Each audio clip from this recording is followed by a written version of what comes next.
آپ صلی اللہ علیہ وسلم نے ایک موقع پہ فرمایا والذی نفس محمد بیدی، قسم ہے اس ذات کی جس کے ہاتھ میں محمد صلی اللہ علیہ وسلم کی جان ہے، لو بدا لکم موسیٰ، اگر موسیٰ علیہ السلام تمہارے لیے آ جائیں، زندہ ہو کے آ جائیں، ظاہر ہو جائیں، فاتبعتموہ، اور تم مجھے چھوڑ کر،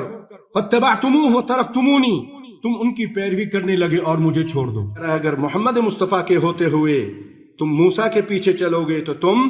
آپ فرما رہے ہیں لَضَلَلْتُمْ عَنْ سَوَاءِ السَّبِيلِ، تم گمراہ ہو جاؤ گے سیدھے راستے سے، سواء السبیل سیدھے راستے سے، حق راستے سے بھٹک جاؤ گے۔ کس کے پیچھے چل کے؟